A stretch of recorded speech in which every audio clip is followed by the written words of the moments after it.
Kalau nanya, bertanya itu boleh, tetapi asal jangan sok tahu. Oh gitu. Ya, Waduh. Baik, kalau gitu boleh saya nanya.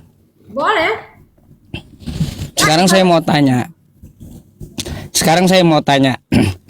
Antara Edis dengan Bom Bom dengan RK dengan si pengacara nggak laku, si mata pisau tumpul, antara empat ini mereka beda pendapat tentang penyaliban Yesus.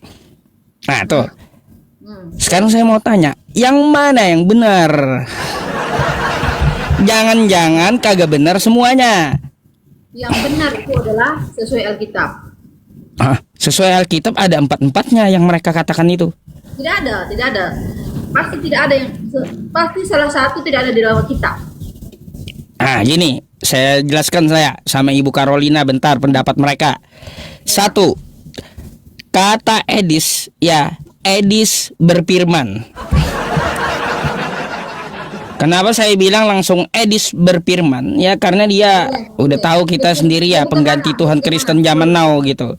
Jadi Edis ini dia berpendapat melalui kitab Anda, kitab Kristen dikatakan di situ penyalipan rencana dari iblis. Jika ada yang mengatakan kata Edis bahwa penyalipan rencana dari Tuhan, berarti itu adalah Kristen yang gila. Ini satu ya. Ini satu pendapatnya. Yang kedua, Bom Bom. Bom Bom mengatakan bahwa tadi Edis tadi dia mengatakan seperti itu berdasarkan ayat Alkitab, Yohanes 13 nomor 2 dan Yohanes 8 42 sampai 44. Oke. Jadi berapa? Yohanes 13 nomor 2. Oke. Nah, terus Dan Yohanes 8 nomor 44 sampai 42. Nah, Ibu catat dulu ya. Sesuai yang saya jelaskan, itu ayat yang dipakai Edis, penyalipan rencana iblis. Kata Bom Bom. Bom Bom bersabda. Ya, bersabda. Karena dia juga sekelas nabinya Kristen kan kayak gitu. Jadi enggak ada. Ya terserah Ibu ya gitu. nabi terakhir, ya dengar ya, nabi terakhir itu adalah Yesus Kristus. Oh. Nabi adalah rasul. Ya bentar lah, kita nanti perbedaan masalah Yesus atau enggak ya gitu. Jadi gini, kata Bom Bom, penyalipan itu adalah rencana Tuhan. Nah, bagi Edis, Bom Bom ini termasuk orang gila kan gitu. Itu bagi Edis. Yang ketiga, kata pengacara yang tidak laku, si mata pisau tumpul. Nah ini ya, mata pisau tumpul ini juga dia berkata ya, penyalipan itu rencana manusia. Nah, itu berdasarkan juga ayat Alkitab. Kemarin dia ada jelaskan sama saya. Jadi dari tiga ini aja tuh pakai Alkitab semua. Kalaunya Bom Bom pakai Kisah Para Rasul kan gitu. Sekarang dari tiga-tiganya ini, apakah salah satunya betul dan yang mana yang betul? Kalaunya semuanya betul nggak mungkin. Kalau semuanya salah itu pasti.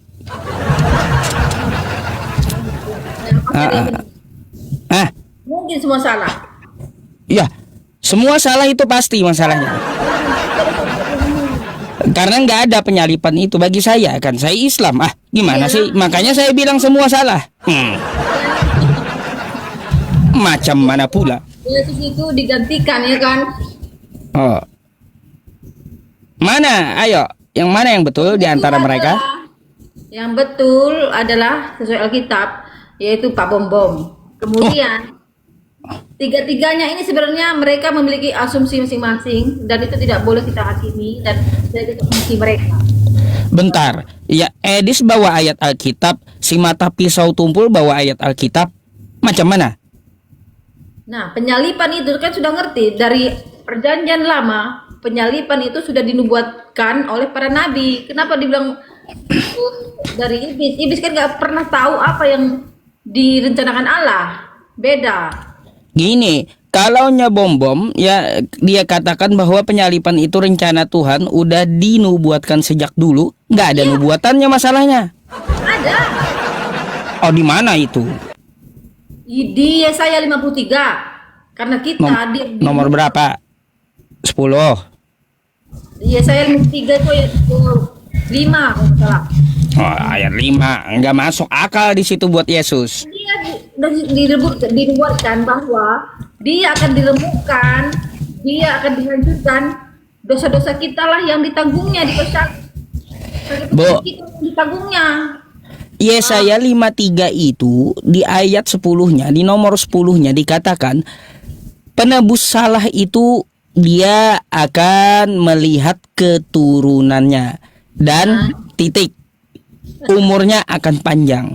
Kalau Yesaya 53 dipaksa untuk Yesus, maka saya tagih mana istri Yesus, mana anak Yesus zaman sekarang. Silakan. Setiap yang lahir baru atau dibaptis, dia disebut dengan anak-anak Allah. Waduh, Kami kacau Bu. Tadi nubuatan, bukan setiap orang yang dibaptis nubuatan. Iman itu maksudnya keturunan iman, bukan keturunan secara jasmani di planet daging, tetapi keturunan iman. Jadi Wah, pada Yesus Kristus disebut dengan anak-anak Allah. itu asumsi ibu. Asumsi itu. Kan ada iman itu. Setiap orang yang membawa damai disebut dengan anak Allah. Bu, Setiap Yesus disebut anak Allah. Bu. Anda tahu kan perjanjian lama itu Yesaya itu pakai bahasa aslinya Ibrani, tahu kan? Iya. Tetapi Nah. itu hanya Yesus yang diremukkan, hanya Yesus yang menebus dosa. Selain Yesus tidak ada. Baik, bahasa Ibraninya Oke, kalau Yesaya 53. gini, saya ambil pemikiran Yusufai. Siapa kira-kira menurut Anda yang dia menebus dosa, menebus salah? Siapa? Enggak ada penebusan dosa itu. Dosa tanggung sendiri-sendiri. Kalau nanya saya ya pasti beda lah. Dosa tanggung sendiri-sendiri bagi saya. Itu bagi Anda. Kan gitu. Ini kan bicara dengan Alkitab. Ini kan itu tidak usah bicara dengan imannya Pak Ustadz toh. Ini imannya Alkitab. Itu ada di Yesaya 53 itu. Kemudian di mana lagi itu? Yang menyatakan bahwa dengan penebusan darahnya maka kami umat yang percaya ditebus untuk selama-lamanya oleh kehendaknya itu huruf besar. Baik, bentar kita bahas dulu ya Yesaya 53. Timotius 10 ayat 10. Coba Timotius 10 ayat 10. Oh, salah ya. Oh, jauh kalau ke Timotius kan perjanjian baru tuh ya. Nah itu dia, karena itu kan karena kehendaknya, itu Ya Allah. iya, kalau perjanjian baru bukan nubuatan. Kacau juga. Dengan tentang yang tidak siapa tadi saya masuk ke ranah yang tentang penyalipan itu kehendak siapa. Gitu. Baik. Nah, Sekarang saya mau bahas argumen Ibu. Hah? Sebentar, saya mau bahas argumen Ibu. Tadi Ibu tahu, ya kitab Ibu itu bahasanya bahasa Ibrani. Tahu nggak kosakata keturunan di situ bahasa Ibraninya apa? Apa? Bahasa Ibraninya Zerah. Sperma. Jadi yang dimaksud di situ di Yesaya 53 itu Ibu. Bu, yang dimaksud Yesaya 53 itu ia akan melihat keturunannya, artinya benih dari dia, sperma dari dia. Gimana sih? Kita bicara kitab itu selalu dibuat suatu perumpamaan atau kata ganti, itu selalu jangan diambil mentah-mentah. Lah, kalaunya dia adalah kata ganti. Nah, bentar. Seperti ini. Kami ini domba-domba yang tersesat. Apakah menjadi kambing? Enggak kan? Nah, domba itu secara ini domba loh. Apakah menjadi domba? Baik, saya nggak bahas itu, nanti kita kan malah nggak paham. Itu selalu kata ganti, kata perumpamaan atau kata kiasan itu selalu ada di Alkitab itu. Jangan diambil artinya. Bu, kalau itu adalah kata ganti anak dalam bahasa Ibrani itu yulat. Itu Ibu perlu tahu. Yulat apa yang penting? Keturunan Ya. artinya. Keturunan. Nah, itulah salahnya Bu, imani saja kacaunya. Keturunan iman. Nah, setiap orang percaya pada Yesus disebut dengan anak Allah. Setiap orang yang pembawa damai itu disebut dengan anak-anak Allah. Aduh, kalau ilmu kiasan itu ibu bagi saya ya itu adalah ilmu ngeles gitu. Nah itu bagi Anda. Karena apa? Nggak ada standar gini, nggak ada standar dari Kristen itu menentukan ini kiasan, ini perumpamaan, ini real gitu. Ini tekstual, nggak ada. Ilmu apa itu? Itu namanya apa namanya? Berhikmat. Waduh. Dari Allah. Permulaan hikmat itu takut akan Tuhan dan Tuhan yang ngasih. Iya, oke. Tidak semua orang tahu, tidak semua orang diberi hikmat oleh Tuhan. Seperti Salomo, dia tidak meminta harta kekayaan loh. Dia hanya minta hikmat. Jadi lebih dari pengertian yang umumnya itu hikmat. Tambah sakit kepala Bu ya. Kalian ini makanya saya nggak heran Ibu. Hari ini saya bawa judul Kristen selalu membantah kitabnya gitu. Tidak. Karena Yesus sendiri berkata, kita dan tuli akan kebenaran kalian itu memang begitu, tidak akan pernah ngerti. Begitu. Susah lah kalaunya menurut pemikiran Ibu, cara beragamanya. Yesus yang berkata loh, Yesus berkata, sekalipun mereka bisa membaca kitab Musa, tetapi ada selubung di dalam hatinya. Sekarang kalian bisa membaca ini bahasa Indonesia, bisa bahasa Indonesia, bisa berbahasa Ibrani, tetapi arti di dalamnya tidak akan kalian mengerti. Waduh. Bo. Saya ini bawakan bahasa Ibrani. Sedikit-sedikit saya meskipun nggak bisa bahasa Ibrani, tapi saya belajar kan kayak gitu.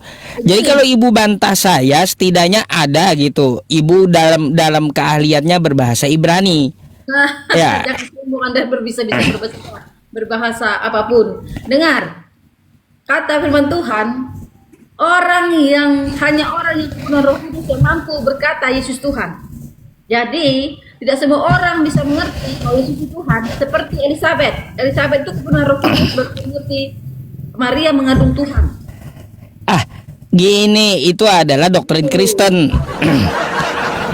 Kalaunya kita lihat di kitab Anda Bu, ya Yesus itu hamba Tuhan, bukan Tuhan itu sendiri. Loh, berarti Anda membantah Yohanes 1 ayat 1. Anda membantah apa yang malaikat firmankan ketika Yesus lahir. Lah, Yohanes 1 hanya mengambil suatu keuntungan bagi Anda saja, tidak mengambil hal yang lain. Saya tanggapi nih. Yohanes 1 pasal 1 Bu, itu bukanlah ajaran Yesus. Macam mana sih?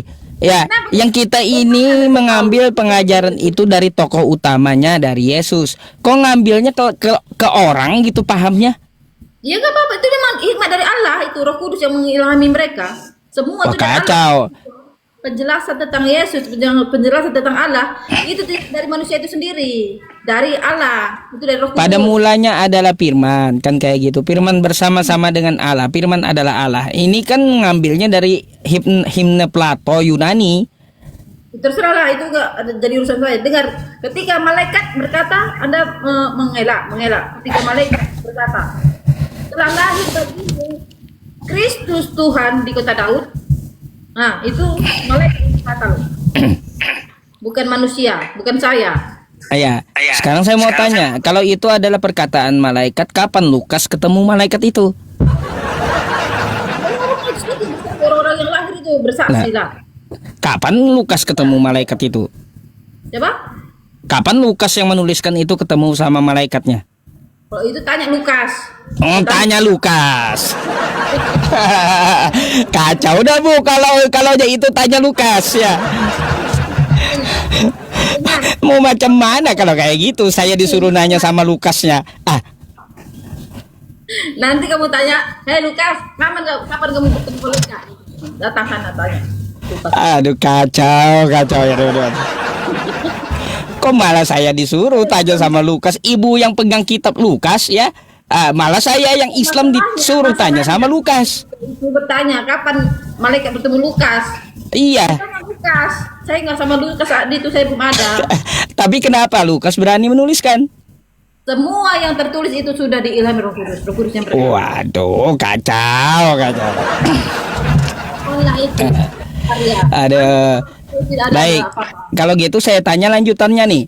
Kalau semua penulis kitab ibu diilhami oleh Roh Kudus, ya, kenapa dari 4 penulis itu, Matius, Lukas, Yohanes, dan Markus, tentang penyalipan Yesus jamnya beda-beda? Yohanes mengatakan jam 12, Matius jam 9, Lukas jam 3, Markus beda lagi jam 6. Mereka semua murid-muridnya hanya mereka. Bukan jam 6, jam 9. Sorry, Markus itu kalau nggak salah. Ya, kalau mereka diilhami oleh Roh Kudus, penulis-penulisnya itu kok beda-beda gitu jamnya. Seharusnya kalau mereka diilhami oleh Roh Kudus yang sama akan mengatakan hal yang sama, menuliskan hal yang sama. Tiba-tiba penulisnya kenapa beda-beda jamnya? Yang itu kan mereka menyaksikan sendiri. Seperti berkata ini menyaksikan tentang penyaliban, mereka menyaksikan sendiri. Seperti Markus itu adalah murid dari siapa ya? Dari murid siapa dia? Kalau gitu ibu lebih baik ya belajar lagi kalau kayak gitu, Bu. Ya coba baca dulu. Dari penulisnya itu nggak ada lihat tiang salibnya Yesus. Mereka lari tunggang langgang dikejar tentara Romawi. Aduh. Ya udahlah, kalau seperti itu jawaban ibu saya hargai kan ya, kita tetap menghargai jawabannya. Yang penting penontonnya yang menilai gitu, Bu, ya. Oke. Nah, ibu ada pertanyaan tentang Islam? Kalau enggak saya izin pamit, soalnya pasien saya banyak di bawah. Saya mau bertanya, kenapa orang Islam itu melarang orang lain mendirikan tempat ibadahnya? Itu aja. Waduh, siapa bilang? Nggak ada umat Islam berurusan tentang masalah rumah ibadah yang lain. Gini, Bu, kalau permasalahan rumah ibadah itu bukan ke ajaran larinya, tapi itu ke pemerintah daerah setempat. Oh, gini, udah keluar semua izin-izin, semua udah keluar. Tetapi mereka melarang karena apa? Katanya mengubah kaidah. Emangnya terpengaruh? Tentang masalah akidah ya. Akidah memang tauhid kita. Tapi untuk permasalahan yang ibu katakan, gereja mau dibangun, prosedur lengkap, izin ada, IMB ada, izin operasional ada, kan kayak gitu. Kalau masih diganggu rumah ibadah itu, ya, maka saya akan salahkan muslimnya. Bagus, itu benar itu. Kenapa? Gak boleh. Karena sesuai prosedur udah pembikinannya. Dan dalam Islam dilarang, ini dalam Islam, Bu, ya, dilarang untuk mengganggu tempat ibadah di luar agama Islam. Itu malah ajaran Islam. Tapi kalaunya yang sering kita lihat ya terjadi di mana-mana, digeruduk pembangunannya, ternyata dicek izinnya kagak ada. Tiba-tiba izin operasionalnya kagak ada. Ini, saya mau surat. Ini sudah ada izinnya, semua lengkap dari pemerintah, semua lengkap, udah bangun. Dan kalau ajaran saya jelas, ajaran saya itu jelas, Bu, Islam itu.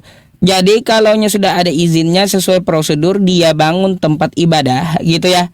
Lalu digeruduk orang, saya salahin muslimnya. Itu ajaran dari mana? Sedangkan Allah Subhanahu wa taala melarang kita untuk mengganggu orang di luar agama Islam, apalagi rumah ibadahnya. Kita di dalam perang Islam itu juga ada aturan, Bu. Tidak boleh menghancur rumah ibadah gitu. Yang ngajarin itu Juma. Yang ngajarin Juma. Mana bukan Bang Zuma itu. Katanya mengubah kaidah kita gitu katanya. Bukan mengubah kaidah, tapi ya bisa merubah akidah. Merubah akidah itu dia. Iya, Bang Zuma, tanya aja Bang Zuma ya. Kalaunya udah prosedurnya lengkap, apakah muslim yang masih menggeruduk itu dibenarkan? Nah, itu Pasti dia. beliau juga tidak membenarkan, tapi ada dampak. Ya sesuai dengan kata Bang Zuma tadi, Apa? bisa merusak akidah gitu. Karena apa? Saya lihat di Indonesia ini pun ya Bu ya, betul kata Bang Zuma itu. Kenapa? Sekarang ada yang baca-baca Quran di gereja. Ah, tuh ya. Habis itu banyak gitu. Banyak. Banyak yang dilakukan gereja itu untuk mengundang umat Islam. Oh, Contoh ya. Contoh kayak gini. Gini, bentar Bu. Kemarin itu perayaan Natal. Perayaan Natal diundanglah umat Islam ke gereja itu. Nah, kalaunya Islam kan dilarang merayakan hari besar agama lain. Oke? Terus. Ah, itu merusak akidah. Betul kata Bang Zuma itu. Nah, itu Hmm.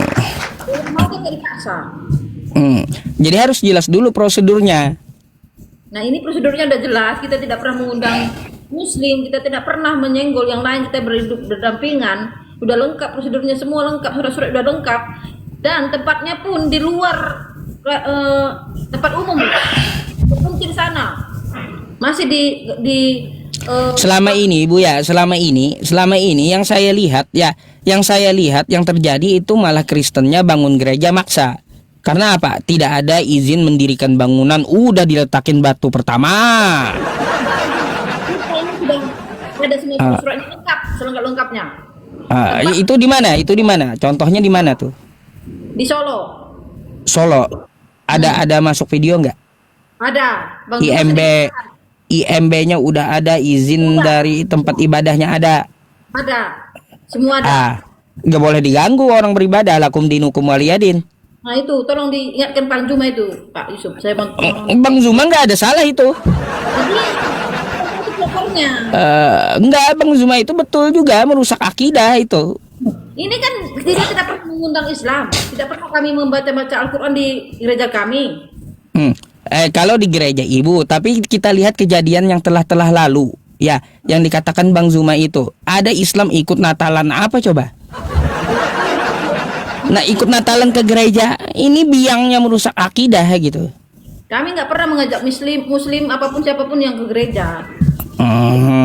Lah, terus gimana pandangan ibu juga tentang masalah di Andai? Masalah apa? Di Andai, Ya, Papua. Di situ Islam dilarang membangun masjid dulu, dan pondok pesantren pun tidak boleh dibangun. Nah itu juga salah. Karena kenapa? Salah juga Kristennya di situ. Iya. Indonesia yang beragama harus saling hidup toleransi. Itu betul kata Bang Zuma itu. Gereja itu bisa merusak akidah. Kenapa kalau misalnya tidak, orang kita punya Indonesia ini punya kita masing-masing, bukan punya Muslim tok. Ya iya, tahu kita punya hak masing-masing gitu.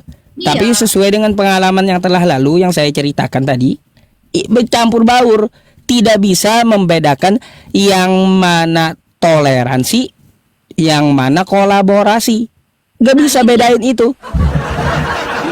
Nah, yang namanya kolaborasi itu merusak akidah, Bu. Nah ini kita Betul tidak itu. pernah, tidak pernah seperti itu, tidak pernah. Betul kata Bang Zuma itu. Kalau saya ya, kalau saya sepakat dengan beliau. Kenapa sepakat? Berarti nggak boleh kayak gitu. Kita kan Indonesia adalah beragam-ragam. Memang merusak akidah kayak gimana? Loh, ini udah ada izinnya semua, kenapa harus dia? Iya, saya tahu ada izinnya, gerejanya udah berdiri kan kayak gitu. Kenapa pembangunan gereja itu bisa merusak akidah? Ya, Kenapa? tadi nggak bisa orangnya membedakan yang namanya toleransi dengan kolaborasi. Sudah saya katakan kami tidak Ada. nggak pernah. Itu Bu. Bisa jadi juga ya pembangunannya ditolak itu karena prosedur di samping-samping rumah, di samping-samping gerejanya nggak ada jemaatnya, bisa itu ditolak.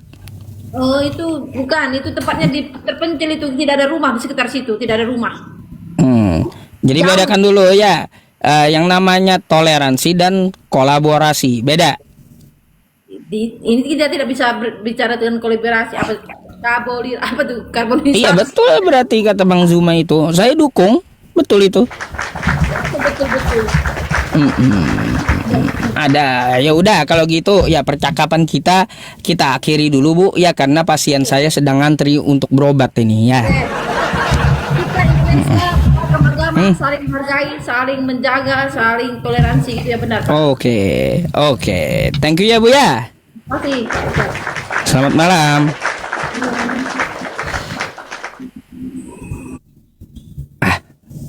Dasar.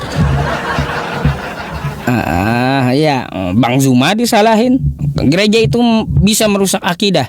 Betul kata Bang Zuma itu. Kenapa? Betul itu.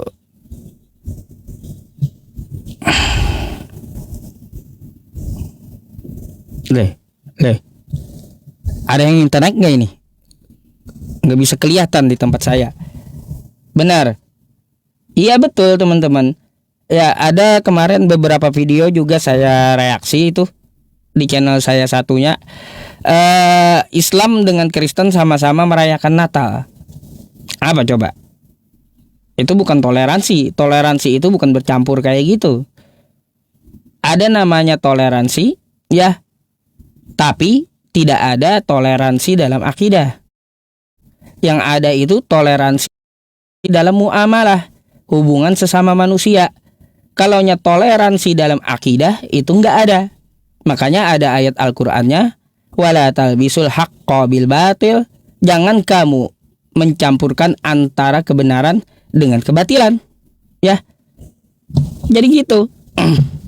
Betul kata Bang Juma, kok mau nyalahin Bang Juma, kocak juga.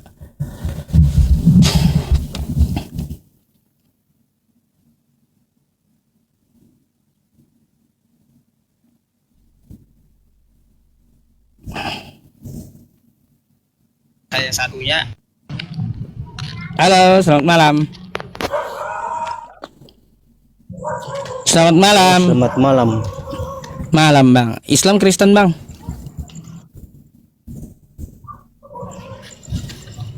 Bang, Kristen. open cam dulu lah. Ya kayak ibu tadi. Silakan.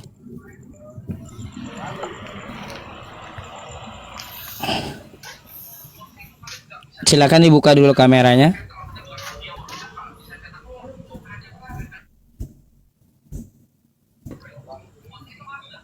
Halo. Aduh. Iya, saya mau bahas sindikat, teman-teman. Nyari orang yang cocok bahas sindikat ini. Kemarin saya undang Rudi Yohanesnya nggak mau. 80 90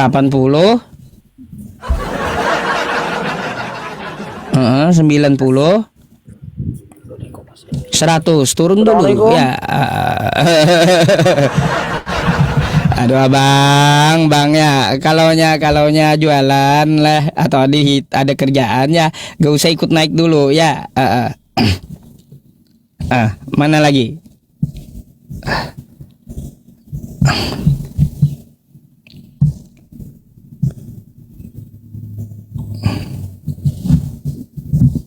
Halo, selamat malam. Selamat malam. Selamat malam. Udah. Runaan guru. Baik. Ya. Assalamualaikum. Salam.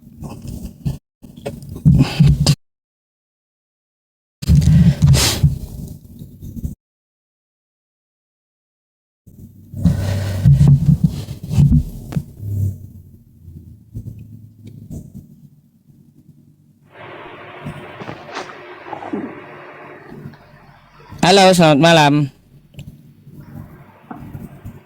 Selamat malam. Aduh. Apa ini? Saya maklumnya malam minggu sih. Malam minggu. Kalau yang namanya malam minggu itu ya teman-teman, mereka mau cepat istirahat. Dikarenakan apa? Dikarenakan besok mau jingkrak-jingkrak. Ya.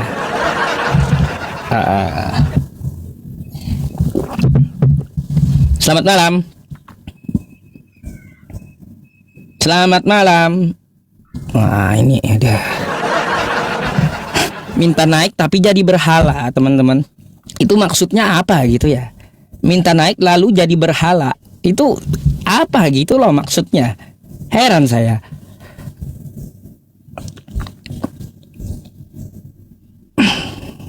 Sabar, gantiannya Kimor ya tadi. Mana Kimor? Saya lihat ada Kimor.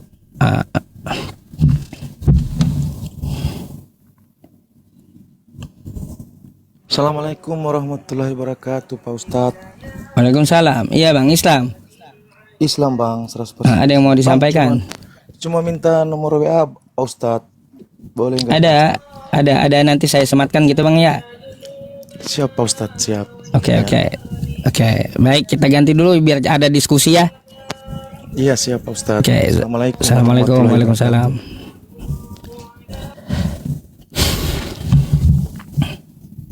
Mana ini? Udah pada mualaf kayak ini Kristen. Cuma yang Islam yang naik.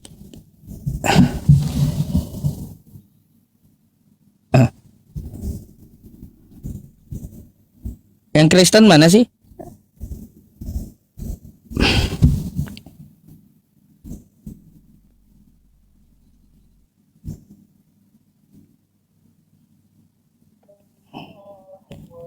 Halo, selamat malam.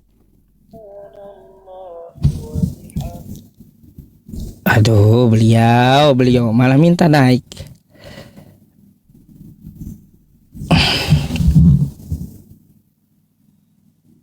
Ya iya, nggak usah heran malam ini sepi malam minggu. Kan besok mau jingkrak-jingkrak kan gitu. Ya nggak usah heran. Halo, selamat malam.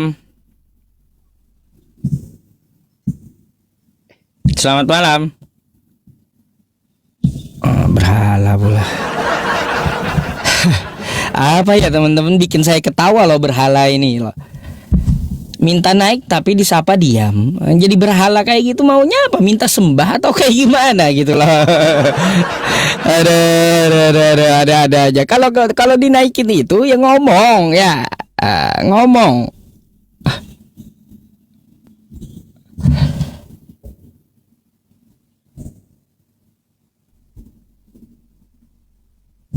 Ustadz naikkan Bobby sama Hendra biar seru. Siapa itu yang di YouTube? Sam 04.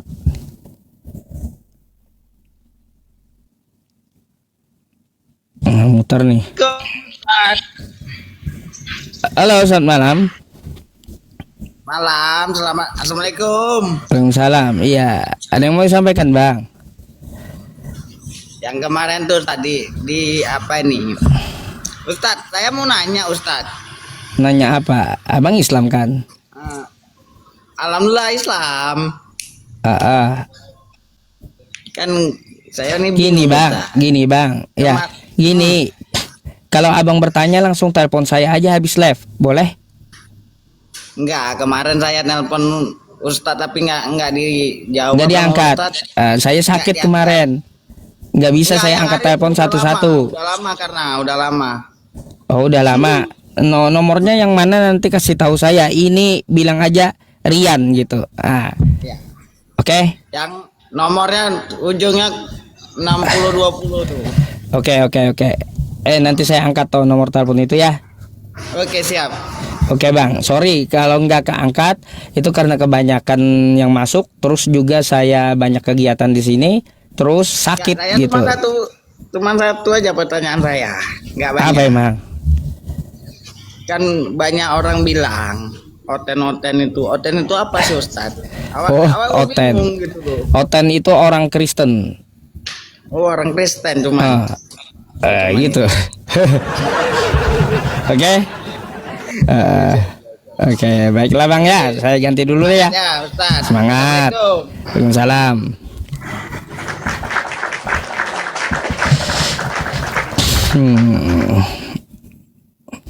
Heran juga saya. Ya.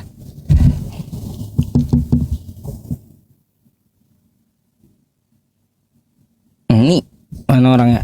Halo, selamat malam. Gonta ganti apa ini?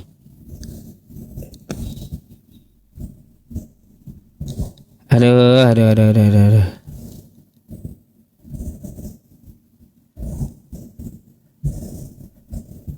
Mana tadi? Sabar ya teman-teman. Andri apa ini?